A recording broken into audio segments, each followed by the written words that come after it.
It was a chilly November evening at the Grand Arena, where a sea of blue and white banners fluttered above a packed crowd, and the roar of cheering fans reverberated off concrete stands. The stadium, a modern coliseum of sport and spectacle, had long been the pride of the city, a monument to athletic triumphs and communal passion.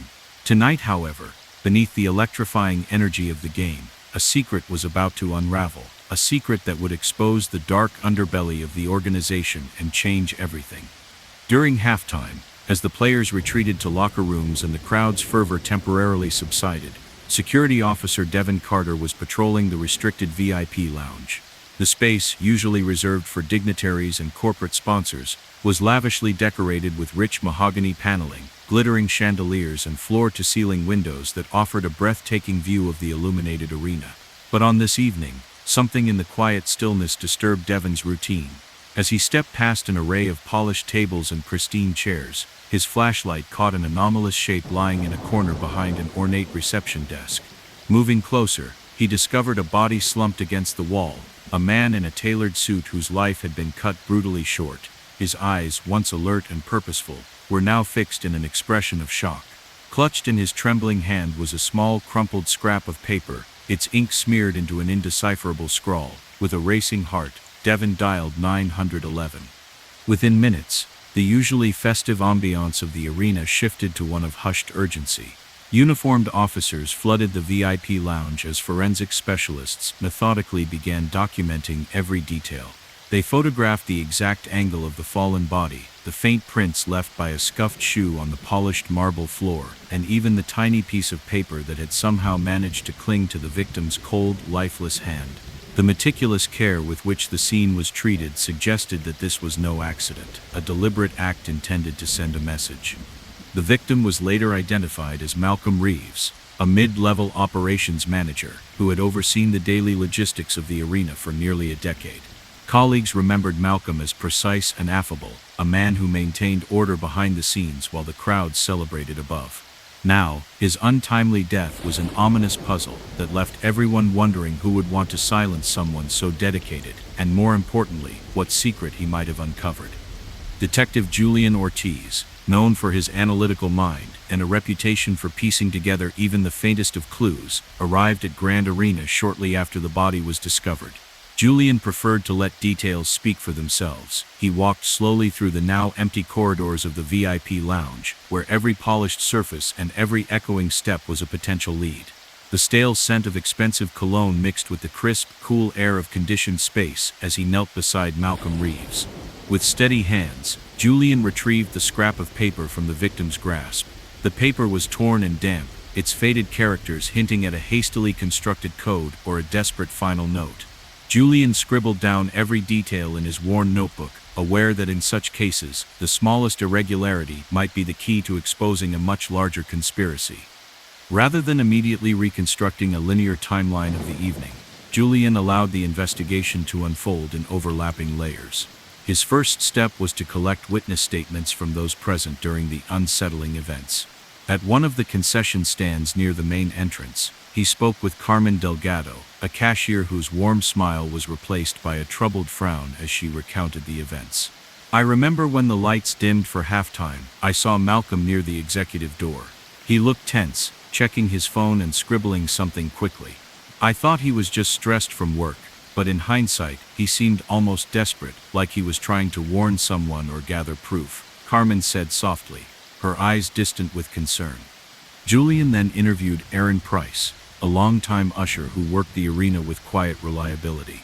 Aaron recalled that earlier in the evening, he had seen Malcolm in the corridor adjacent to the VIP area, engaged in an animated conversation with a man in a dark suit. "I couldn't catch much of what they were saying," Aaron admitted, but Malcolm's expression was troubled. He mentioned something about numbers not matching in the reports, as if there were missing figures. "I assumed it was just routine miscommunication, but now I believe he was onto something serious." Aaron's testimony hinted at internal discrepancies that might have been overlooked, details that could have far-reaching consequences. Determined to uncover the truth, Detective Ortiz obtained a warrant to search Malcolm Reeves's modest apartment in a nearby high-rise. The apartment was modest, its sparse furnishings reflecting a life dedicated more to duty than to indulgence. A threadbare sofa, a cluttered desk stacked with documents and old receipts, and a narrow window overlooking the city's busy streets painted a picture of quiet determination. In a locked drawer of a battered desk, Julian discovered Malcolm's personal journal, a well-worn leather-bound notebook whose pages were filled with careful, methodical entries. The early pages contained mundane details, logs of shift start times, notes on daily maintenance routines, and brief observations of the arena's operational flow. But as the entries progressed, a darker tone emerged. In one chilling entry written 3 days before his death, Malcolm noted, "I have discovered consistent discrepancies in our supply orders and donation records, small amounts missing here and there that add up over time. At first I dismissed it as an error, but now I fear it is deliberate. I suspect that someone with privileged access is siphoning off funds for their own gain. If I continue to probe, I may uncover a secret that will put me in grave danger." The final line of the entry ended abruptly, the ink trailing off as if his pen had been snatched away mid-thought, leaving behind a void filled with unspoken terror. At the same time, the cyber unit managed to recover fragments of deleted text messages from Malcolm's cell phone, a device with a cracked screen and worn keys, a silent witness to countless late nights. The recovered messages were brief and unyielding. One simply said, "Stop now," while another stated, "Don't ask questions." Their stark, unembellished tone left no room for ambiguity. These were clear warnings issued by someone determined to halt his investigation, a warning that Malcolm had evidently chosen to ignore. Rather than forcing the events into a neat chronological narrative, Detective Ortiz allowed the investigation to branch out organically. With permission from the arena's management, he turned his attention to the administrative records housed in the crowded back office of the Grand Arena. The office, a cramped space filled with stacks of paper logs, humming computers, and a persistent scent of coffee and old ink, was where the daily business of the stadium was recorded with meticulous care. Julian worked closely with Gloria Ramirez, a veteran records clerk whose decades of experience lent her an almost encyclopedic memory of every transaction. Together they compared the digital logs with the original handwritten ledgers. The differences were minuscule, a digit shifted here, a date altered there, but when these small discrepancies were aggregated over several months, they revealed a pattern too consistent to be dismissed as mere oversight. The digital records always indicated that every delivery was complete, while the handwritten logs showed recurring shortfalls, small amounts missing that, over time, amounted to a significant diversion of funds. Forensic accountants were brought in, and their rigorous analysis produced detailed charts and graphs that mapped the cumulative financial impact of these discrepancies. The data was clear. A network of mid-level administrators had been deliberately manipulating both digital and paper records to divert money into an offshore account associated with a shell corporation. Every figure, every seemingly insignificant variation contributed to a larger narrative of systematic fraud, a network that had thrived undetected until Malcolm's investigation had begun to peel back the layers. As the evidence accumulated, Detective Ortiz began receiving anonymous tips. A plain envelope was left on a cluttered desk in the back office, containing a typed note that read, "Every figure hides a secret." Another tip, delivered via a secure email, warned him directly, "Cease your inquiry." Though sparse in detail, the tone of these messages was unambiguously menacing, a clear signal that someone with considerable influence was determined to keep the truth buried. Federal agents were soon called in to lend their expertise. With state-of-the-art digital forensic tools, they reconstructed a near-complete timeline of the deleted text messages from Malcolm's phone, revealing that the warnings had escalated sharply in the final days before his murder. Concurrently, forensic accountants developed intricate models that illustrated the incremental misappropriation of funds, each minor discrepancy a small damning detail in a vast mosaic of corruption. The combined evidence formed an unassailable picture. Over several years, a clandestine network had been siphoning off funds from the arena's operations, and when Malcolm's careful documentation threatened to expose them, his life was brutally ended. Detective Ortiz compiled all his findings into a comprehensive report, a voluminous dossier, spanning over 400 pages.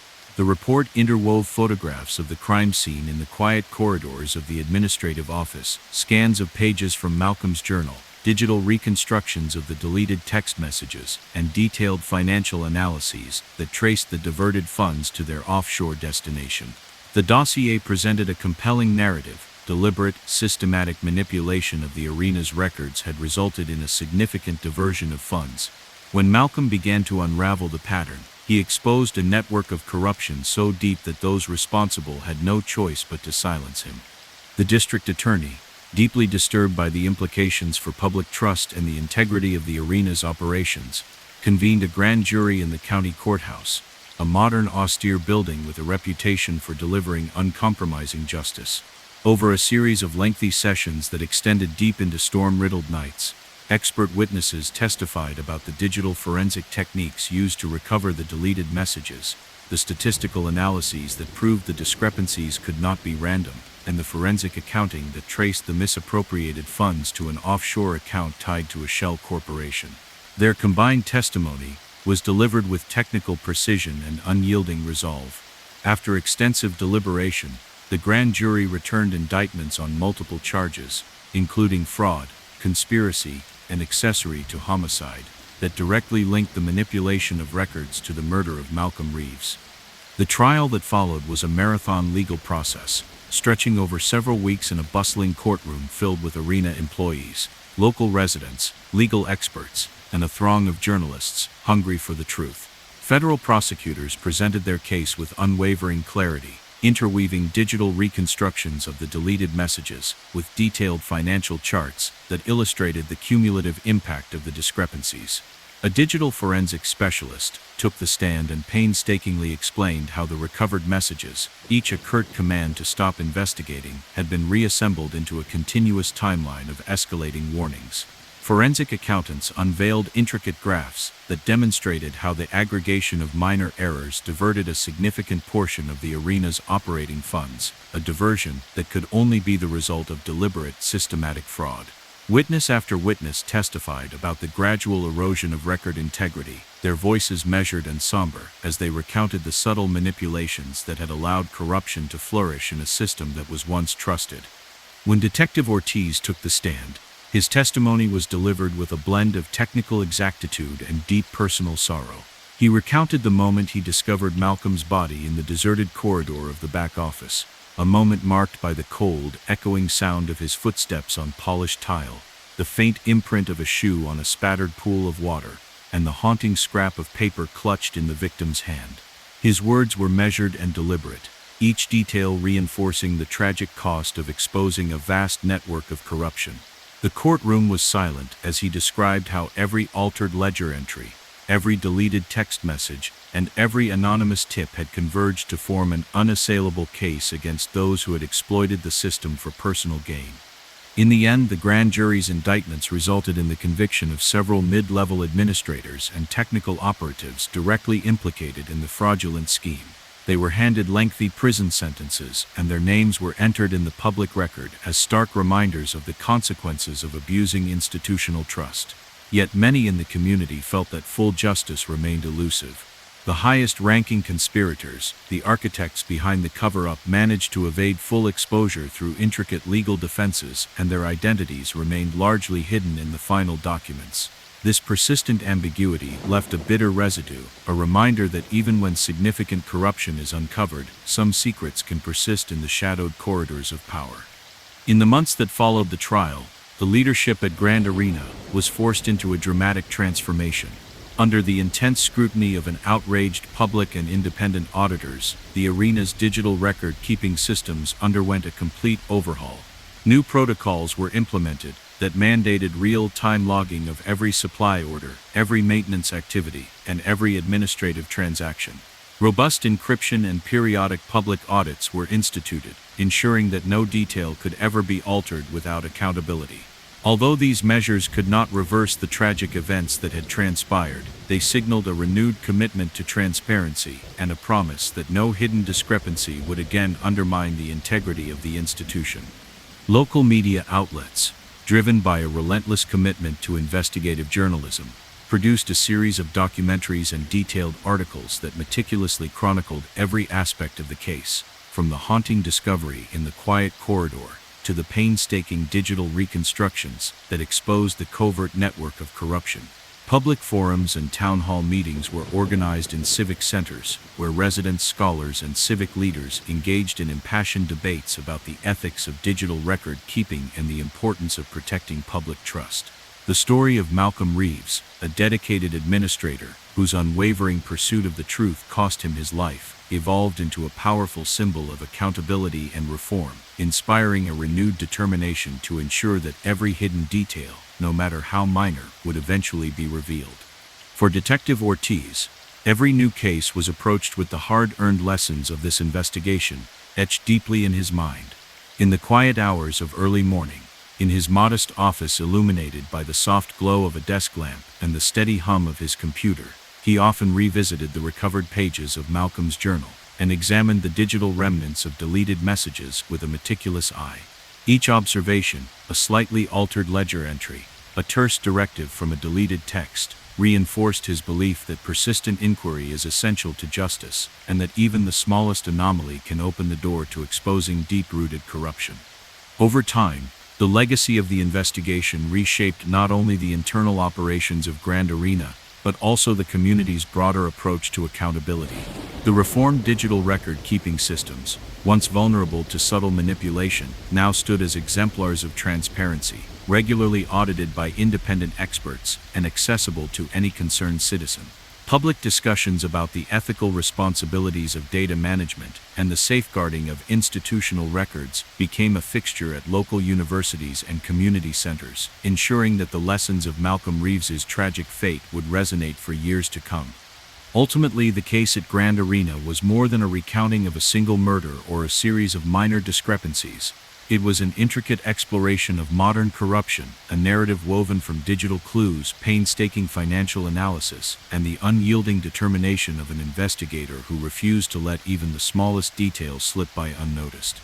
In the end, the sweeping reforms that followed and the heightened vigilance among employees transformed the institution into a model of accountability, a living testament to the belief that no secret, however carefully concealed, can remain hidden forever. As the arena resumed its nightly roar of cheers and celebrations, the memory of Malcolm Reeves endured, a quiet, enduring call to scrutinize every detail, question every anomaly, and ensure that the pursuit of truth remains the cornerstone of a just society.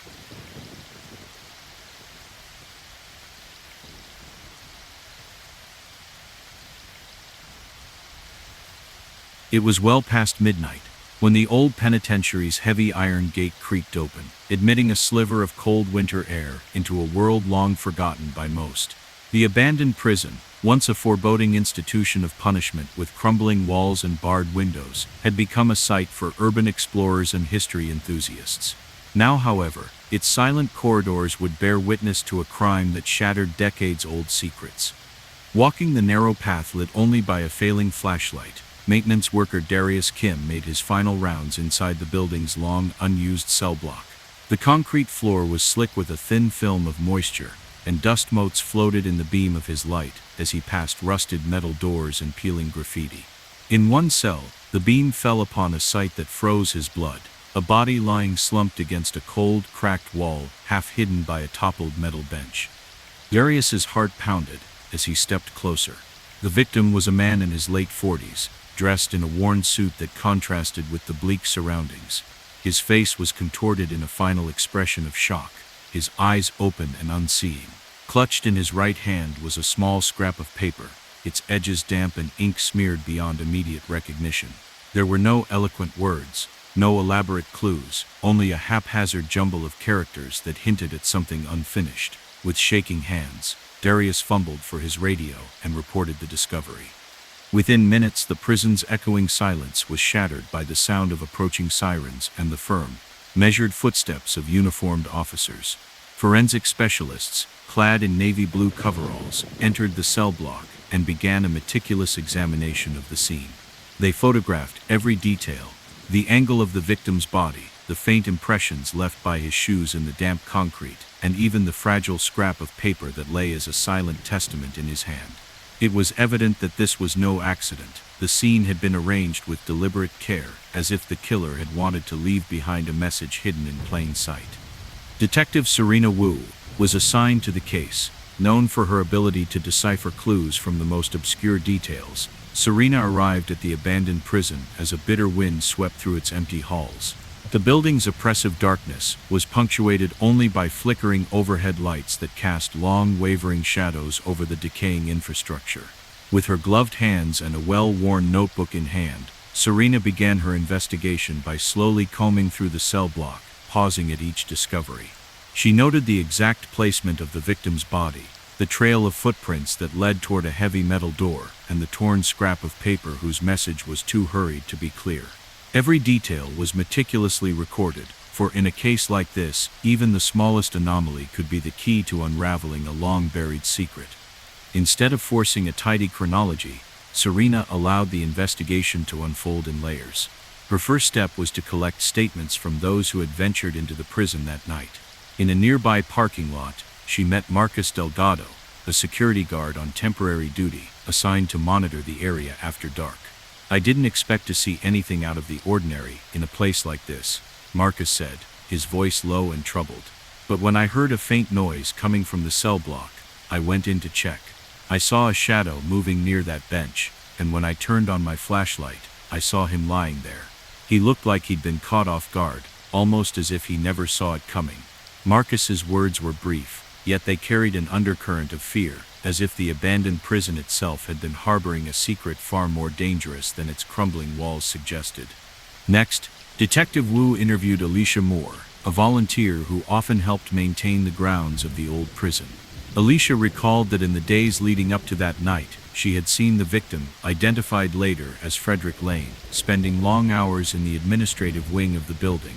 He was always so thorough, always reviewing old files and checking the inventory of donated memorabilia.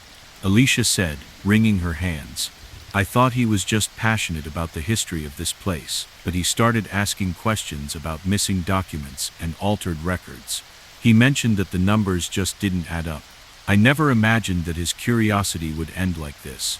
Her recollection hinted at a deeper investigation, one that Frederick had undertaken in secret, and which might have led him to uncover something someone desperately wanted to keep hidden. Haunted by these early testimonies, Detective Wu obtained a warrant to search Frederick Lane's modest apartment, located in a weathered building not far from the prison grounds. The apartment was unassuming, just a single room furnished with a threadbare sofa, a cluttered desk piled high with papers, and a narrow window that overlooked a busy street. The air was heavy with the scent of stale coffee and old books. In a locked drawer of an ancient wooden desk, Serena discovered Frederick's personal journal, a battered, leather-bound notebook whose cover was scuffed by years of careful use. The early entries were simple and factual, notes on his work schedule at the prison, daily checklists for record-keeping and observations of routine maintenance tasks. But as the pages progressed, Frederick's tone shifted. In one chilling entry dated 3 days before his death, he wrote, "I've discovered discrepancies in the archival records, small amounts missing from every donation, a slight shortfall in every supply order. At first I assumed it was a simple error, but the pattern is too consistent. I fear that someone within the management is manipulating the records for their own gain. If I continue to dig, I risk uncovering a secret that could cost me everything."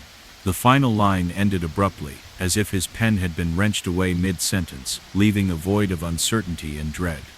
Meanwhile, the cyber unit managed to recover fragments of deleted text messages from Frederick's aging cell phone, a device with a cracked screen and keys smoothed by years of use. The recovered messages were brief and unambiguous. One message read, "Stop now," while another simply stated, "Don't ask questions." The cold, terse language left no doubt Frederick had been receiving stark warnings from an unknown source, warnings that ultimately went unheeded. With mounting physical and digital evidence, Detective Wu expanded her inquiry to the administrative records of the old prison. With permission from the institution's current overseers, who had converted parts of the prison into a museum of local history, she delved into a trove of digital logs and original handwritten ledgers stored in a cramped back office. Working alongside Howard Jenkins, a veteran records clerk whose experience spanned decades of meticulous documentation, Serena compared the current digital records with the original handwritten logs. The differences were minute, a slight variation in a donation total here, a date altered there, but when aggregated over several months they revealed a consistent pattern. The digital records consistently reported that every donation and supply delivery was complete, while the handwritten logs documented recurring shortfalls, tiny amounts missing from each transaction that over time amounted to a significant diversion of funds. Forensic accountants were brought in to analyze the financial data. Their painstaking work produced detailed charts and graphs that mapped the cumulative impact of these discrepancies. The data was incontrovertible. The small variations negligible on any given day had, over time, resulted in the misappropriation of a substantial sum, money that had been channeled through a labyrinth of electronic transfers to an offshore account linked to a shell corporation. The financial trail was clear, and it confirmed what the physical evidence had long hinted at: a network of mid-level administrators within the prison's management had exploited vulnerabilities in both digital and paper-based record-keeping systems to divert resources for personal gain. As the investigation deepened, Detective Wu began receiving anonymous tips. A plain envelope, discovered tucked behind a filing cabinet in the back office, contained a typed note that read, "Every number conceals a secret." Another tip arrived via a secure email account with a message as direct as it was chilling: "Cease your investigation." Though these messages were sparse in content, their tone was unmistakably menacing, a clear indication that those responsible were watching closely, prepared to take drastic measures to maintain their cover. Federal agents, alerted to the magnitude of the potential corruption, joined the investigation with their state-of-the-art digital forensic tools. They reconstructed a nearly complete timeline of the deleted text messages from Frederick's phone, revealing that the warnings had grown increasingly urgent in the days leading up to his death. Concurrently, forensic accountants produced intricate financial models that demonstrated how the cumulative effect of minor discrepancies diverted a significant portion of funds from the prison's operational budget. The combined evidence formed a damning mosaic, a systematic cover-up that had siphoned off resources over a prolonged period, culminating in the murder of a man who had dared to uncover the truth. Detective Wu compiled her findings into a comprehensive report, a voluminous dossier of over 400 pages that interwove photographs of the crime scene in the shadowed corridors of the prison, scans of pages from Frederick's journal, digital reconstructions of the deleted messages, and detailed financial analyses that traced the misappropriated funds. The dossier presented a coherent narrative. For years, subtle discrepancies in the prison's administrative records had been deliberately engineered to divert resources into an offshore account. When Frederick began to document these irregularities, his investigation threatened to expose a deep-rooted network of corruption, a network that, in a ruthless bid to protect its secret, had ended his life. The district attorney, deeply disturbed by the breadth of the evidence and its implications for public trust, convened a grand jury at the county courthouse, a modern, stark building known for its uncompromising approach to justice. Over several marathon sessions that stretched late into storm-riddled nights, expert witnesses testified about the digital forensic techniques used to recover the deleted messages, the statistical analyses confirming that the discrepancies could not be random, and the forensic accounting that mapped the diverted funds to an offshore account associated with a shell corporation. Their testimonies were delivered with technical precision and unwavering resolve. After extensive deliberation, the grand jury returned indictments on multiple charges, including fraud, conspiracy, and accessory to homicide, charges that directly linked the systematic manipulation of records to the murder of Dr. Frederick Lane. The trial that followed was a marathon legal process, unfolding over several weeks in a bustling courtroom filled with members of the community, former prison staff, legal experts, and journalists hungry for accountability. Federal prosecutors presented their case with relentless clarity, interweaving digital reconstructions of the recovered text messages with comprehensive financial charts that detailed how minute discrepancies, when aggregated over time, diverted a significant sum from the institution's budget. A digital forensics expert took the stand, explaining in painstaking detail how each terse command, "Stop now, don't ask questions," had been reassembled into a timeline that escalated in intensity as Frederick's investigation neared its tragic end. Forensic accountants unveiled elaborate graphs that tracked the cumulative financial diversion, leaving no doubt that the discrepancies were deliberate. Witness after witness testified about the gradual erosion of record accuracy, a slow, insidious process that had enabled the corruption to fester beneath layers of routine administrative operations. When Detective Wu took the stand, her voice was measured and resolute as she recounted every element of the investigation. The moment she discovered the body in that cold, silent corridor, the careful retrieval of the scrap of paper from Frederick's hand, and the painstaking work of piecing together disparate fragments of evidence into a cohesive whole. Her testimony was interwoven with personal anguish and a professional determination that left the courtroom in heavy silence. Each detail, every meticulously recorded observation, served as a poignant reminder of the tragic cost of exposing a web of corruption that had persisted for far too long. In the end, the grand jury's indictments resulted in the conviction of several mid-level administrators and technical operatives directly implicated in the fraudulent scheme. They were sentenced to lengthy prison terms, and their names were etched in the public record as stark warnings against the abuse of institutional trust. Yet many in the community felt that complete justice had not been achieved. The highest-ranking conspirators, the masterminds behind the diversion, managed to shield themselves through intricate legal defenses, and their identities remained largely obscured in the final documents. This lingering uncertainty cast a long shadow over the case, a bitter reminder that even when significant corruption is laid bare, some secrets may persist in the dark recesses of power.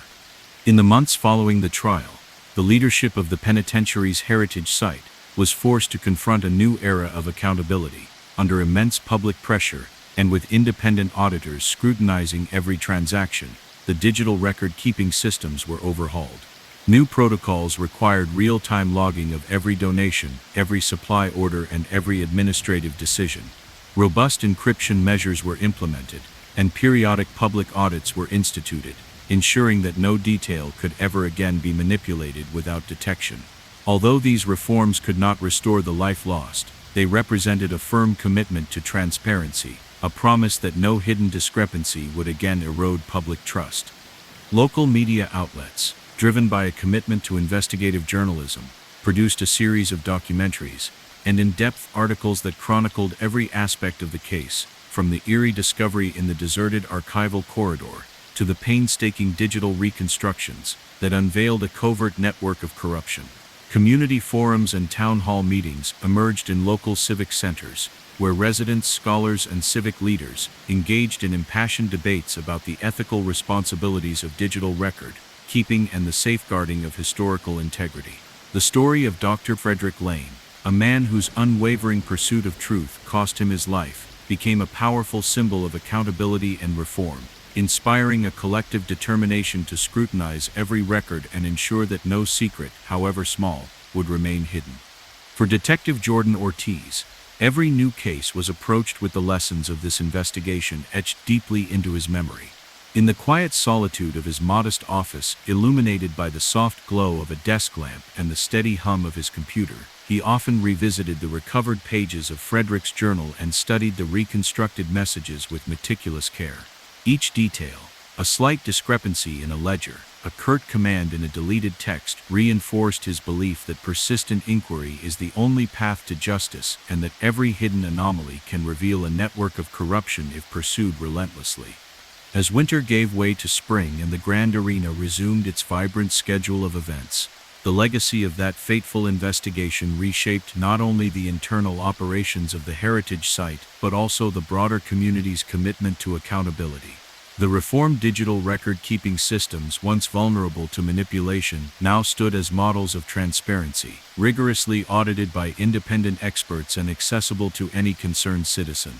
Public discussions about ethical data management and the protection of historical records became a regular feature at local universities and community centers, ensuring that the lessons learned from Dr. Lane's tragic fate would continue to inform future generations. In the final analysis, the case at the Celestial Dome of the old penitentiary was more than a recounting of a single murder or a series of financial discrepancies. It was an intricate exploration of modern corruption, a narrative woven from digital evidence, painstaking financial analysis, and the unwavering determination of a detective who refused to let even the smallest details slip by unnoticed. In the end, the sweeping reforms that followed, the heightened vigilance among staff, and the collective commitment of the community to expose every hidden secret stood as a lasting legacy, a testament to the enduring power of truth in an era where even the tiniest anomaly can unravel a vast network of deceit.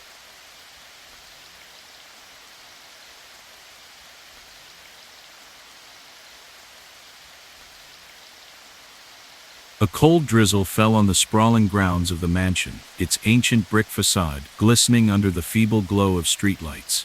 The estate, long converted into a museum dedicated to local history, stood silent and brooding in the night, a relic of opulence and secrets now forgotten by time.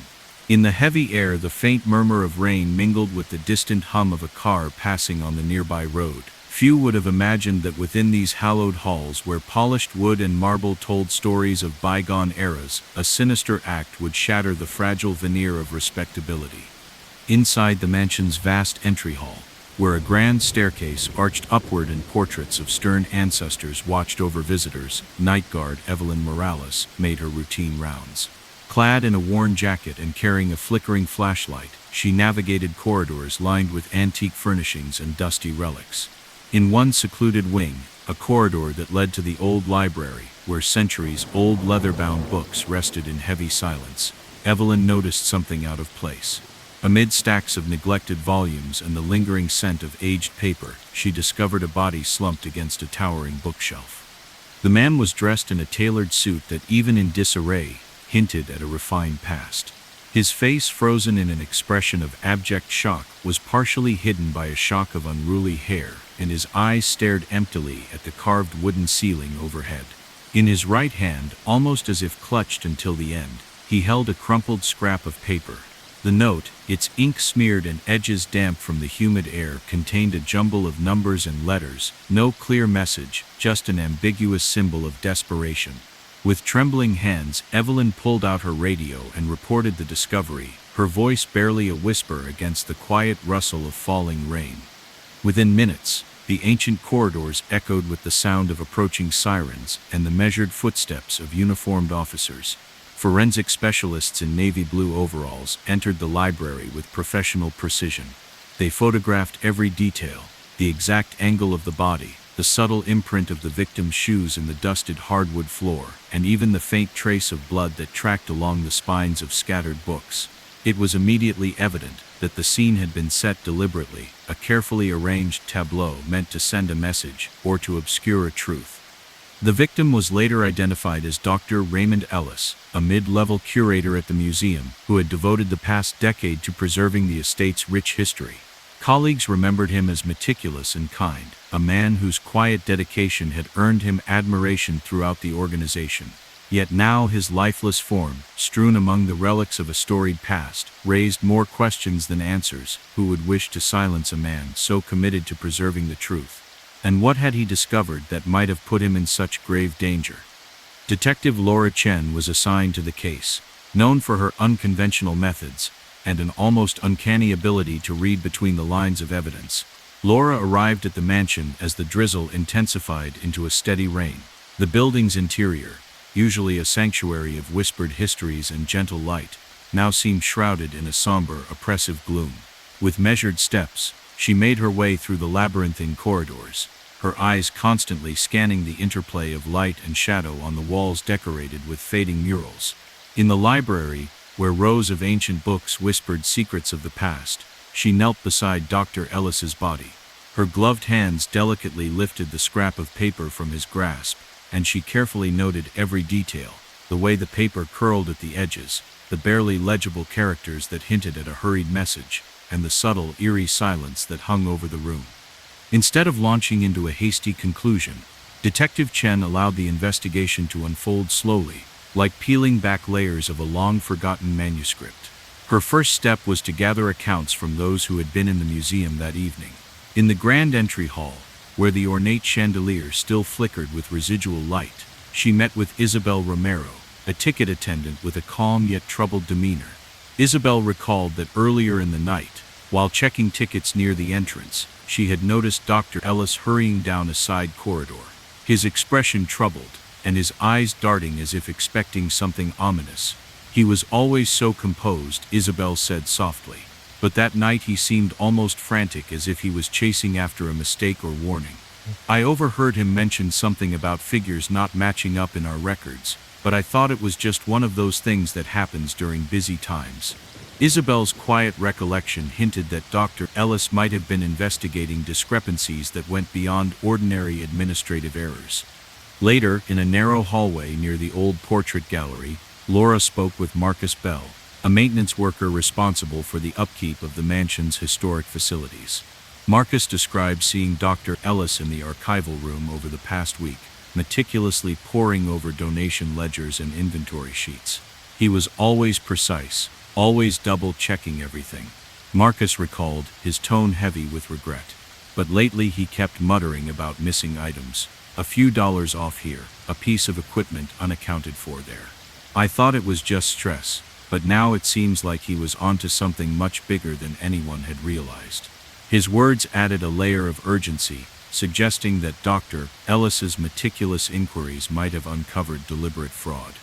Compelled by these testimonies, Detective Chen obtained a warrant to search Dr. Ellis's modest apartment, a sparse unit in an aging building not far from the museum's main entrance. The apartment was modest, its single room furnished with a threadbare sofa, a cluttered desk, and a narrow window that overlooked a busy urban street. The scent of stale coffee and old paper permeated the space, a quiet reflection of a life dedicated to routine and order. In a locked drawer of an ancient oak desk, Laura discovered Dr. Ellis's personal journal, a battered leather-bound notebook whose cover was softened by years of handling. The journal began with mundane entries, daily shift logs, brief notes on inventory checks, and casual observations about the museum's routine. Yet, as the pages turned, his tone grew increasingly somber. In one entry, written just 3 days before his death, he recorded, "I have found recurring discrepancies in our donation records, small sums missing from each entry that when added together are significant. At first I believed it was error, but now I fear it is deliberate. I worry that someone in a position of trust is siphoning off funds for their own gain, and if I press further, I may expose a secret that will endanger me." The final sentence was abruptly cut off, as if his pen had been violently snatched away, leaving behind an unsettling silence. At the same time, the cyber unit managed to recover fragments of deleted text messages from Dr. Ellis's battered cell phone, a device with a cracked screen and keys worn smooth by years of use. The recovered messages were blunt and unadorned. One message read, "Stop now," while another warned, "Don't ask questions." Their stark impersonal tone made it clear that someone had been issuing urgent warnings to cease his investigation, a warning that had come too late. Rather than forcing the evidence into a neat chronological narrative, Detective Chen allowed the investigation to branch out like a network of interconnected clues. With permission from the museum's board, she turned her attention to the administrative records stored in the crowded back office of the museum.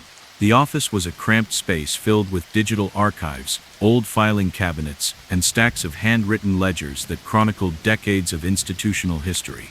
Working side by side with Henry Morales, a veteran records clerk whose experience spanned more than 30 years, Laura meticulously compared the digital logs with the original handwritten records. The differences were subtle. A digit changed here, a date modified there. But when these discrepancies were aggregated over several months, they revealed a pattern too consistent to be accidental. The digital records consistently showed that every donation and supply order was recorded as complete, while the handwritten ledgers indicated recurring shortfalls, tiny amounts missing from each transaction that, when accumulated, amounted to a significant diversion of funds. Forensic accountants were brought in to scrutinize the financial data. Their painstaking analysis produced detailed charts and graphs that mapped the cumulative impact of these discrepancies. The data was unequivocal. The minor shortfalls, insignificant on any given day, had over time resulted in the misappropriation of a substantial sum, a sum that had been funneled through a labyrinth of electronic transactions to an offshore account linked to a shell corporation. The financial trail was laid bare, and it confirmed what the physical evidence and witness testimonies had long hinted at. A network of mid-level administrators within the museum had exploited vulnerabilities in both digital and paper-based record-keeping systems to divert resources for personal enrichment. As Detective Chen's investigation deepened, anonymous tips began arriving. A plain envelope, discovered in a dusty corner of the back office, contained a typed note that read, "Every figure hides a truth." Another tip, sent via a secure email from an untraceable address, instructed her, "Cease your inquiry."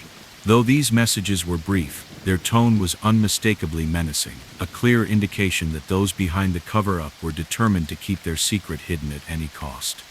Federal agents, alerted to the growing evidence and the potential breadth of the corruption, soon joined the investigation.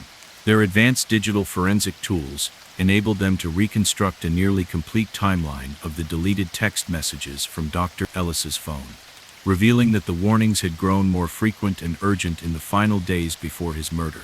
Simultaneously, forensic accountants developed intricate models and produced detailed graphs that charted the incremental diversion of funds over time. The combined evidence painted a damning picture, a meticulously orchestrated cover-up that had siphoned off resources over a prolonged period, culminating in the brutal murder of a man who had dared to uncover the truth. Detective Chen compiled all her findings into an exhaustive report, a voluminous dossier spanning over 400 pages. The report interwove photographs of the crime scene in the silent corridors of the museum's archival room, scans of pages from Dr. Ellis's journal, digital reconstructions of the deleted text messages, and detailed financial analyses that traced the misappropriated funds to an offshore account. The dossier presented a coherent narrative for years. Subtle discrepancies in the museum's donation and supply records had been deliberately engineered to divert funds into an offshore account.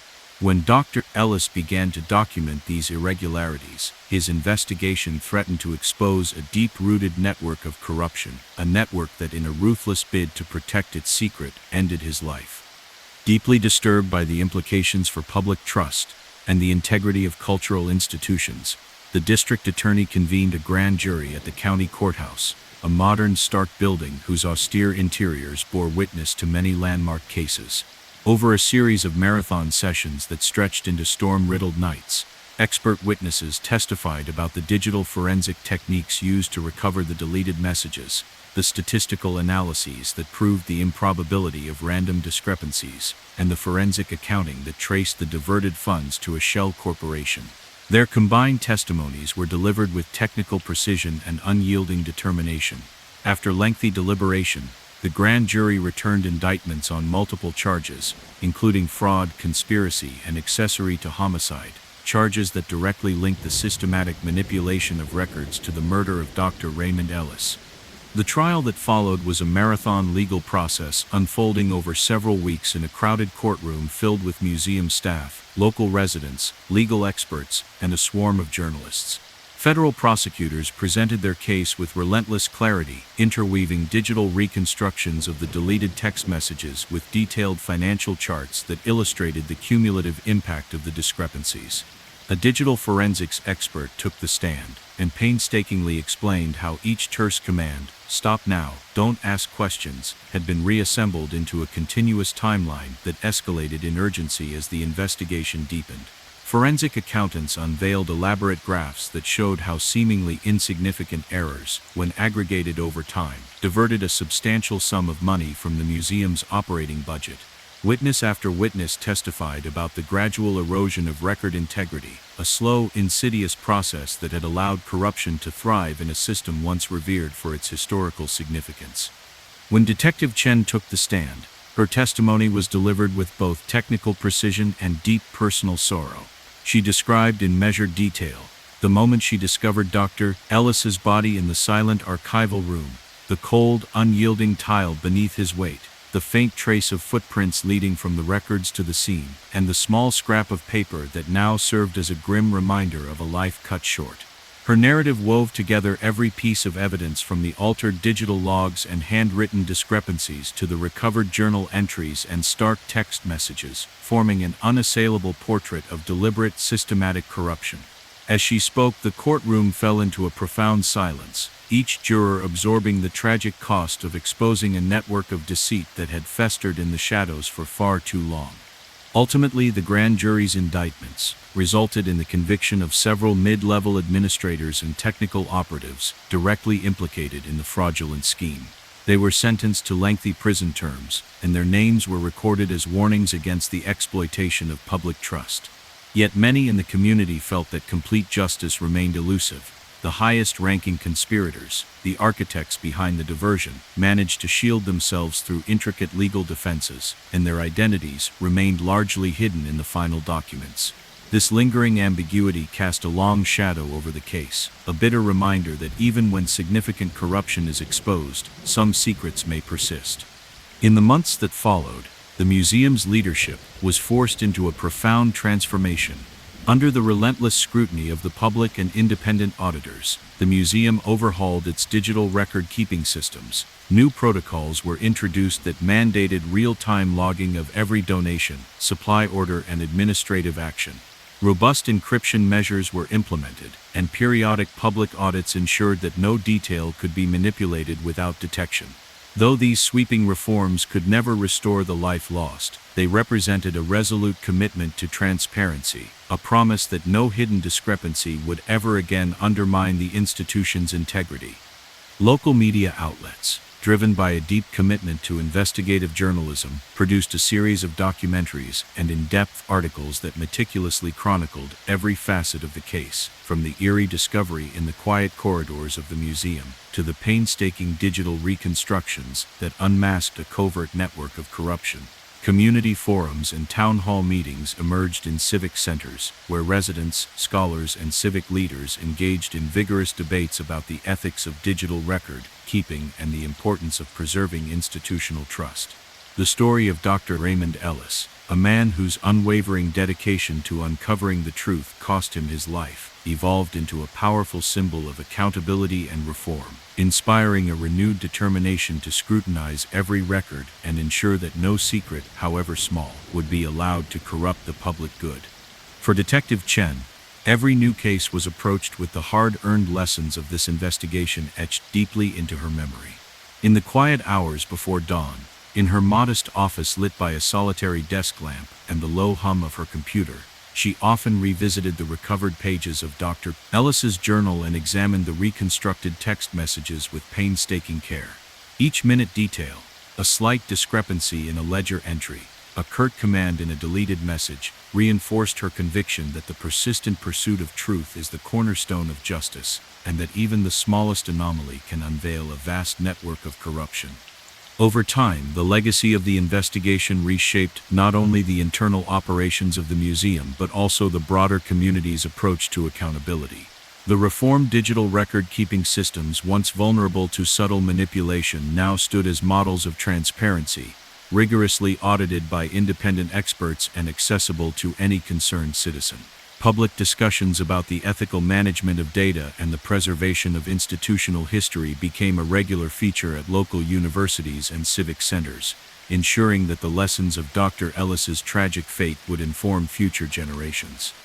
In the end, the case at the Celestial Dome of the Old Penitentiary, recast now as part of the museum's historic legacy, was more than a recounting of a single murder or a series of minor discrepancies. It was an intricate exploration of modern corruption, a narrative woven from digital clues, painstaking financial analysis, and the unwavering determination of an investigator who refused to let even the smallest detail escape notice. The sweeping reforms that followed, the heightened vigilance among staff, and the collective commitment of the community to scrutinize every record became a lasting legacy, a testament to the enduring power of truth in a world where every hidden secret, no matter how minute, holds the potential to expose a vast network of deceit. As the grand estate of the museum continued to welcome visitors each day, families, scholars, and curious onlookers marveling at the relics of the past, the memory of Dr. Raymond Ellis endured in every meticulously maintained archive and every public audit. His sacrifice, woven into the fabric of the institution, served as an enduring reminder that the pursuit of truth is not a fleeting quest, but a lifelong commitment, a challenge to look beyond the surface, to question every anomaly, and to ensure that justice prevails, even in the shadowed corners of history.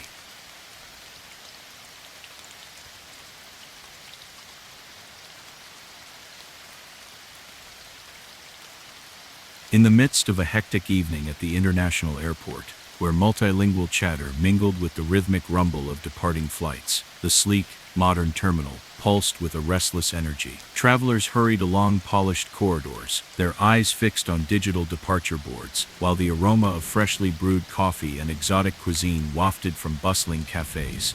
Amid this orchestrated chaos, a secret lay hidden behind the glass walls of an unassuming security checkpoint, a secret that would unravel into a mystery with far-reaching consequences. Late that evening, as the terminal's fluorescent lights bathed the marble floors in a clinical glow, Officer Reed Marshall was conducting his routine patrol near Gate 42. His footsteps echoed softly in the cavernous space, punctuated only by the distant sound of overhead announcements. While checking a set of security cameras in a narrow control room, Reed noticed an anomaly on one monitor, a figure in the restricted area of the terminal, moving against protocol. Reed's heart quickened as he switched to live feed and observed a man pacing near a row of unused boarding bridges, his silhouette blurred by the rapid movement of shadows and shifting light. Compelled by his instincts, Reed left the control room and followed the trail into a deserted corridor behind the main baggage claim. There, partially obscured by a cluster of old promotional banners and a scattering of discarded travel brochures, lay the body of a man. The victim was dressed in a crisp suit that now hung loosely, the fabric marred by dark, congealed patches of blood. His face, once alert and composed, was frozen in an expression of abject shock. Clutched in his right hand was a small scrap of paper, its ink smeared by the moisture in the air, revealing only a cryptic sequence of numbers and letters that defied immediate explanation. Reed's hands trembled as he fumbled for his radio, his voice low as he reported the discovery. Within minutes, the controlled hustle of the terminal was disrupted by the arrival of uniformed officers and forensic specialists. The area around Gate 42, usually abuzz with scheduled departures and anxious reunions, was cordoned off with bright blue tape. Forensic experts, wearing navy coveralls and wielding high-resolution cameras, moved systematically through the scene. They photographed every detail: the angle at which the body lay against the cold tile, the faint imprint of the victim's shoes in a shallow puddle of spilled water near a service door, and the torn scrap of paper that had somehow clung to his lifeless hand. The precise, methodical care with which the scene was documented suggested that the act was anything but spontaneous. The victim was later identified as Charles Avery, a mid-level operations coordinator responsible for managing critical logistics in the airport's security wing. Colleagues described him as methodical and quiet, someone who took immense pride in the integrity of his work. Yet now his body discarded in a restricted area of the terminal raised questions that rippled far beyond the confines of the security checkpoint.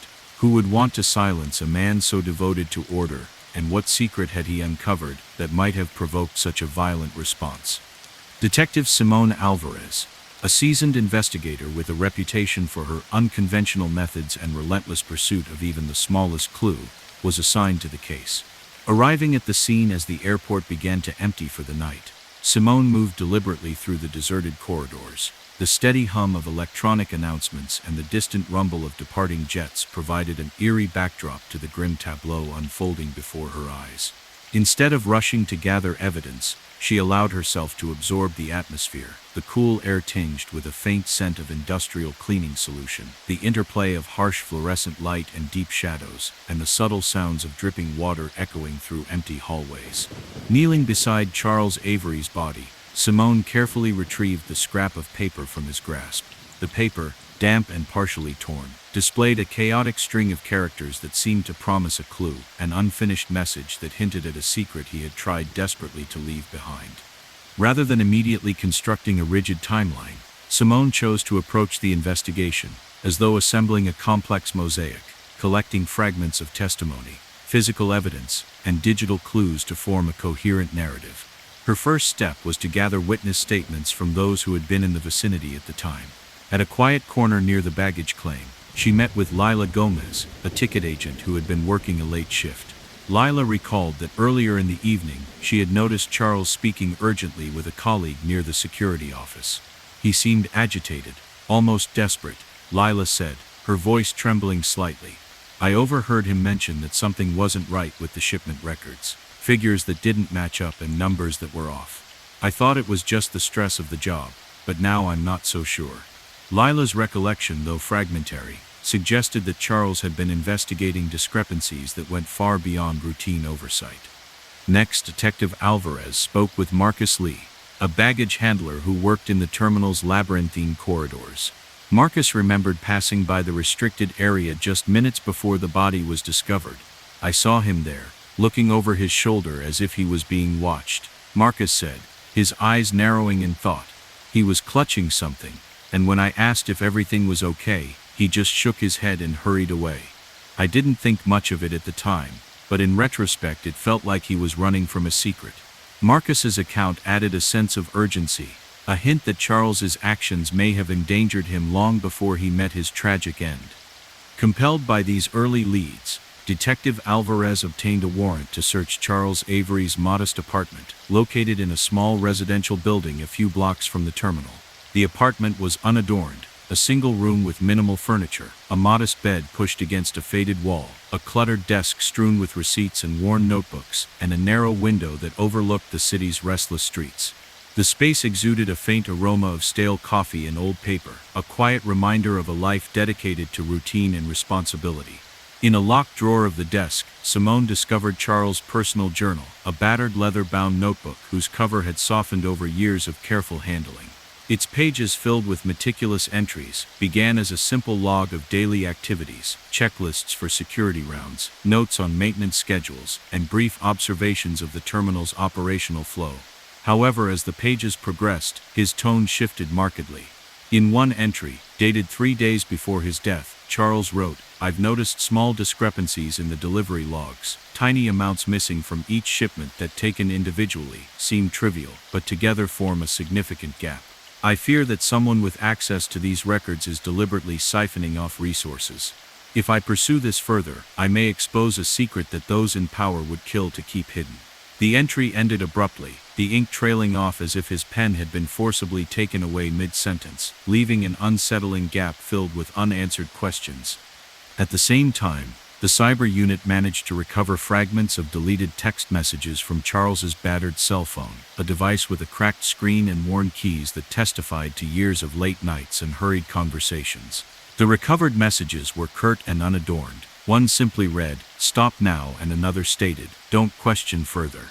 Their stark mechanical tone left no room for ambiguity. These were clear directives from an unknown source, warnings that had been issued too late to save him. Instead of forcing the evidence into a neat chronology, Detective Alvarez allowed the investigation to branch out naturally, like ripples spreading in water. With permission from the terminal's management, she turned her attention to the administrative records stored in the cramped back office of the airport security department. The room was filled with stacks of paper ledgers and digital archives, a chaotic yet orderly record of every transaction and delivery that had taken place over the years. Working alongside Henry Nguyen, a seasoned records clerk who had maintained these files for over 30 years, Simone meticulously compared the digital logs with the original handwritten records. The differences were subtle, a single digit altered here, a date shifted there, but when compiled over several months they revealed a pattern too consistent to be random. The digital logs invariably showed that every shipment was complete, whereas the handwritten records consistently documented small recurring shortfalls, tiny discrepancies that, when aggregated, amounted to a significant diversion of funds. Forensic accountants were brought in, and their rigorous analysis produced detailed charts and graphs that mapped the cumulative effect of these discrepancies. The data was incontrovertible. A network of mid-level administrators had exploited vulnerabilities in the system to siphon off a substantial sum of money that had been transferred through a labyrinth of electronic transactions to an offshore account linked to a shell corporation. The financial evidence was damning. Each minor discrepancy, insignificant in isolation, contributed to a larger pattern of deliberate manipulation, a systematic cover-up orchestrated over months, if not years.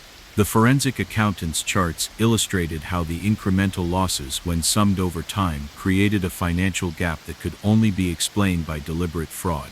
The data pointed to individuals within the security department who had colluded with external vendors, exploiting the inherent vulnerabilities in both digital and paper-based record-keeping systems to enrich themselves. As the layers of evidence began to accumulate, Detective Alvarez started receiving anonymous tips. A plain envelope was discovered, tucked behind a filing cabinet in the back office. Its typed note simply read, "Every number hides a secret." Another tip arrived via a secure email, its message bluntly stating, "Cease your inquiry." Although the messages were sparse, their tone was unmistakably menacing, an ominous signal that someone with a vested interest in keeping the scheme hidden was watching closely. Federal agents, alerted by the mounting evidence and the potential breadth of the corruption, soon joined the investigation.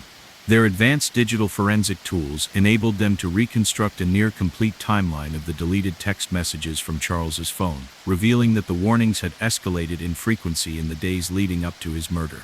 Simultaneously, forensic accountants developed intricate models that detailed the incremental misappropriation of funds, illustrating how the aggregation of minor discrepancies diverted a significant portion of the terminal's operational budget. The combined evidence formed a damning mosaic, a meticulously orchestrated cover-up that had siphoned off resources over a prolonged period, culminating in the brutal murder of a man who had dared to uncover the truth.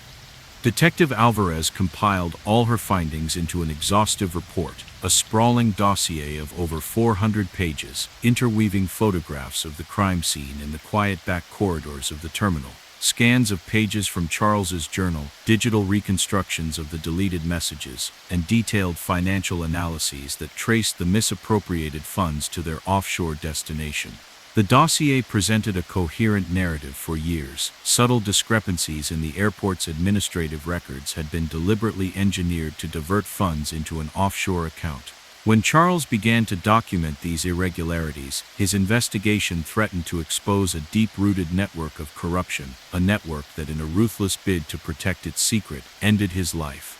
The district attorney, disturbed by the evidence and its implications for public trust in the airport's security, convened a grand jury in the county courthouse, a sleek, modern building known for its uncompromising stance on corruption.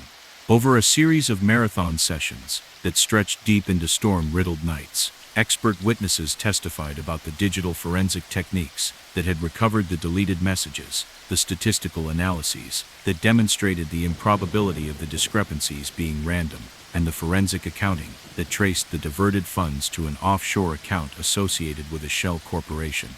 Their combined testimonies were delivered with unwavering technical precision.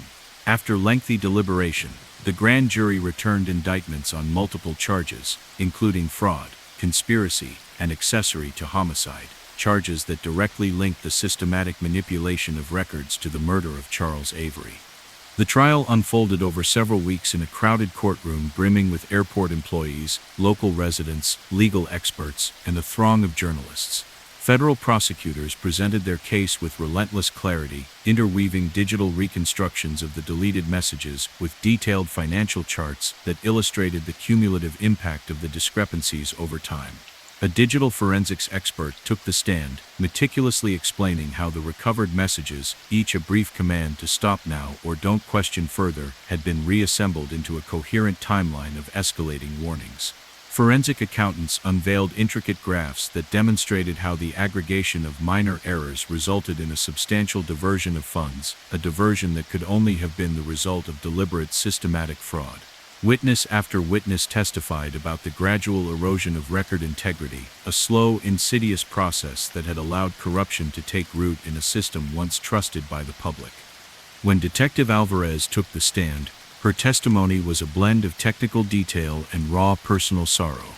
In a measured, deliberate tone, she recounted the moment she discovered Charles's body in the dim corridor of the security office. Each detail carefully noted: the slick concrete beneath his weight, the faint imprint of his shoes, left in a shallow puddle of water, and the fragile scrap of paper that lay like an unanswered question in his grasp.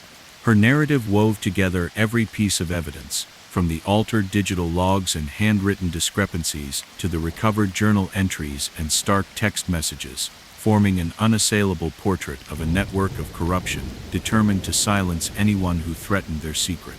The courtroom fell into a heavy silence as her words resonated, a poignant reminder of the high cost of exposing the truth. In the end, the grand jury's indictments resulted in the conviction of several mid-level administrators and technical operatives directly implicated in the fraudulent scheme. They were sentenced to lengthy prison terms, and their names were recorded in the public record as stark reminders of the consequences of abusing public trust. Yet many in the community felt that full justice had not been achieved. The highest-ranking conspirators, the architects behind the diversion, managed to shield themselves through complex legal defenses, and their identities remained largely hidden in the final documents. This lingering ambiguity cast a long shadow over the case, a bitter reminder that even when significant corruption is exposed, some secrets may persist in the dark corridors of power. In the aftermath of the trial, the airport's management was forced to confront a new era of accountability. Under the relentless scrutiny of the public and independent auditors, the digital record-keeping systems were completely overhauled. New protocols were implemented that required real-time logging of every security check, every supply order, and every administrative decision.